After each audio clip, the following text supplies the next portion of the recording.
Time is running. The Lord Jesus Christ is coming any moment. And now is the time to full bless the mandate. And God said, alin daw natin ang oras ng himala, television, radio programs.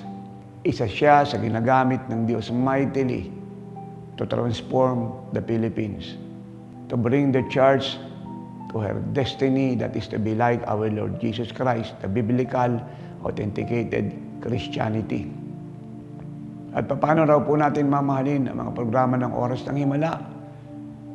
Sa pamamagitan daw po ng tuloy-tuloy na pananalangin, tuloy-tuloy nating pag-aayuno, at tuloy-tuloy na puno ng kagalakan masagana, puno ng katapatan at pag-aalis ng limitasyong pagbibigay upang magpatuloy po tayo sa mga airing na mga programs po natin sa television at radio. Kaya ako po yung nagpapasalamat sa inyo na talagang napagpala ng gusto sa programang ito. Nababasa ko po ang inyong mga testimonies.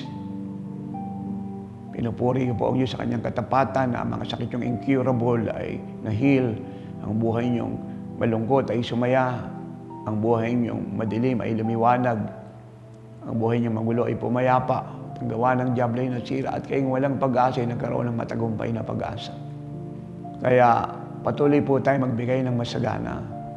Kailangan ma-reach out po natin ang ating pong monthly payment na paulit-ulit ko pong sinasabi kung gaano po kalaki. We need more than 15 million a month para ang ating pong expenses sa television at radio ay atin pong ma-meet. Kaya wala po kaming tigil na nanalangin, taga-ayuno, at ako po ay walang tigil na nananawagan sa lahat. Nagawin po natin ito ng may katapatan. Pwede po kayo magbigay, yan ang sunod sa inyo pong kakayahan at kagaanan, either weekly, either twice a month, either monthly. Ano man po yung inyo pong ipinansyang gamitin kaparaanan, wini-welcome po namin. Pero magbigay po tayo ng sobra sa dati nating ibinibigay. Huwag po tayong matakot magdagdag ng kaloob. Dahil nangako naman ng Panginoon in Luke 6:38 na pag tayo po ay nagbigay, siya po ay tapat at tayo po ay bibigyan. Gustong takal, siksik-liglig, umaapat, walang sukat paglagyan. Kaya huwag po tayong matakot magkaloob. Marami na po tayo na rin na testimonies na mula sa kahirapan, sila po ay napagpala sa magana. At ngayon po ay may-ari na ng mga negosyo, may mga tauhan na. Magagandang posisyon at pwesto. Lahat po ito ay bunga po ng katapatan sa pagbibigay kasama ng panalangin pag-aayuno. Ito po ay memorial sa harapan po ng Diyos. Hindi lamang po katandaan ang napagpala, kalalakihan, kababayan, napakarami pong kabataan ang walang tigil pong nabibless. At kasama na po kayo ron. So again, I appeal to you, my precious sons and daughters in the faith, in the mandate. Pagdagdag po tayo sa atin pong ibinibigay para ma-meet po natin ang ating bayarin monthly.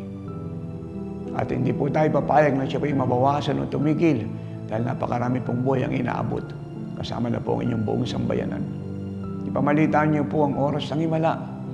Ipanalangin natin ang lahat po yung magkaloob na may kagalakan, katapatan at kasaganaan. At i-claim po natin kaagad dahil tayo po'y nagbigay sa Diyos out of love to Him and to the souls of men. Natin pong ginanap ang first and second commandment mula sa salita ng Panginoong Kristo in Mark 12:30-31 ay pagpapalain niya po tayo. Totoo po yun. Ako po'y buhay na patotoo for almost 39 years na walang nagbigay sa Diyos mula sa puso nagmamahal sa Kanya at kaluluwa ang hindi niya po pinagpala. Mapabilang po kayo sa milyon-milyon at hindi mabilang na milyong mga tao na totally po na-blessed ng lubos at ganap dahil po sa masaganang pagbibigay. Gawin po natin siya na may pagmamadali. For again, time is running. The Lord Jesus Christ is coming. Yan po ang background ng ministry. Tumawag po kayo ng mabilis at madali sa accounting department para maipaabot kung saan po kayo nagpadala, magkano ang inyong ipinadala at kailan po kayo nagpadala.